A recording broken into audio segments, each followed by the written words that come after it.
This your boy E.Wilson, the JTC is on the move over here, Euless, Texas. Good afternoon if you're on Central Standard Time, or if you're somewhere else around the world, good morning or good evening. Listen, I'm just super excited to be before you right now with a quick JTC update.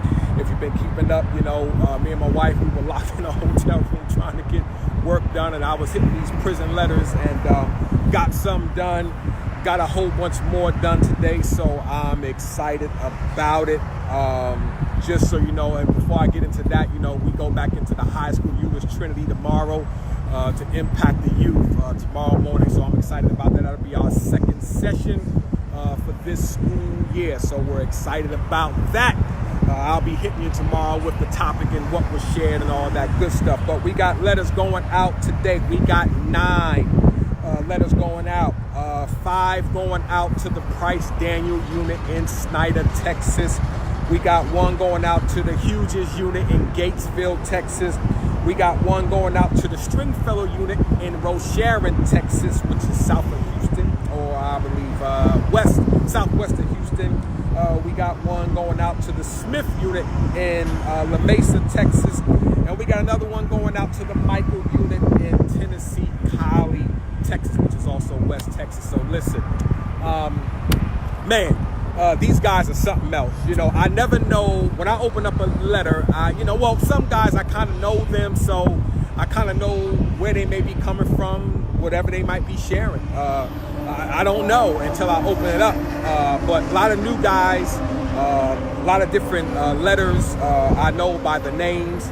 And so on one note, I'll just give, one of the guys, just sharing on, just great to see JTC in the building. Our services are, he used the term, when we come in, it's very relaxing, fun, and encouraging and empowering, like all in the same session.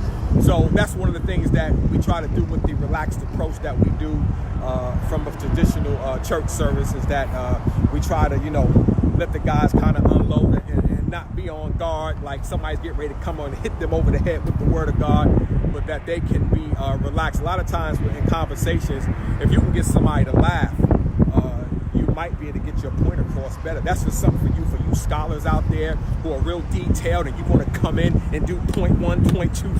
Sometimes you got, not all the time, you have to censor your audience and who you're talking to. And sometimes if you can get, I just work with the students as well as guys in prison, if you can get an audience to laugh, and even in a board meeting, if you can get somebody to laugh, man, it breaks the ice. Me and my JTC partner, Fran Capo, who's a Guinness Book of World Records fastest talking female, we talked about that and how that is critical. She calls her book the humor approach.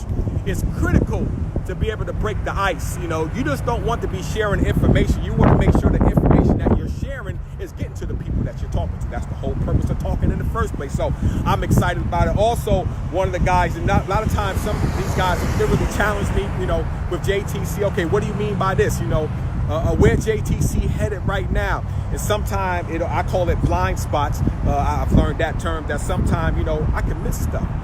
So a lot of times, even at my job, I have people that have come up to me and say, listen, man, you may want to try this. So I'm not above learning. Trust you me. I'll take what you say.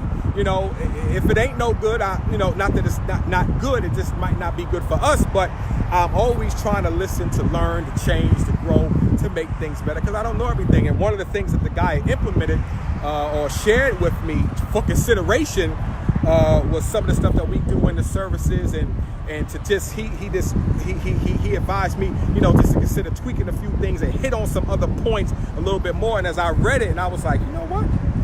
Man, this is good stuff. So I told him in a letter, listen, send me a list of the things, let's just say that you guys encounter on a daily basis at the prison, so we can hit these points while we're in service that will help guys live better lives when they leave the church.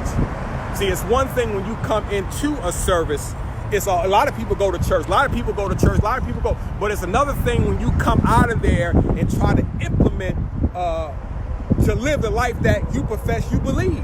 And so that's one of the things that he shared, that a little bit more detail, so the guys can have a blueprint for good living when they leave the services. Not that we're not sharing that, but he gave me some other pointers that I was like, man, I didn't think about it like that. So my question is, how do you think he's going to feel when he gets my letter hearing that, you know what, man, that was some good, I told that was some good information.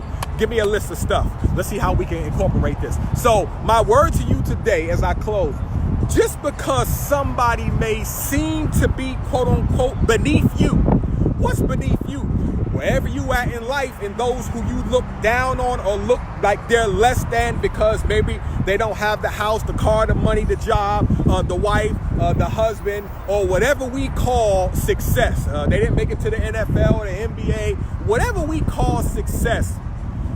Trust you me, I've learned over the years, don't discredit people based on how they look, because that may be the answer to something that you've been looking for. It may be the answer. That's why even racism and all that stuff, it's a blocker. It's a blocker because it causes people to shut down other people based on how they look. And those people may be the very ones that have the answer to something that they're dealing with in life. Because let me tell you something, life is not racist. It comes at everybody, the good, the bad, and the ugly. So that's my word for you today. Don't turn your nose down on somebody who you think don't know nothing. Because if you get to talk to them and they open up their mouth, you may find out you don't really know as much as you think you know. So listen, this your boy E.Wilson right here, Euless, Texas. JTC is on the move. Be back at you tomorrow, probably before or after we come out to school. I don't know, but remember, if you're going to have a conversation, don't think too high of yourself. I had to learn that one. Keep it real. Stay humble. Make it a good one. I'm out.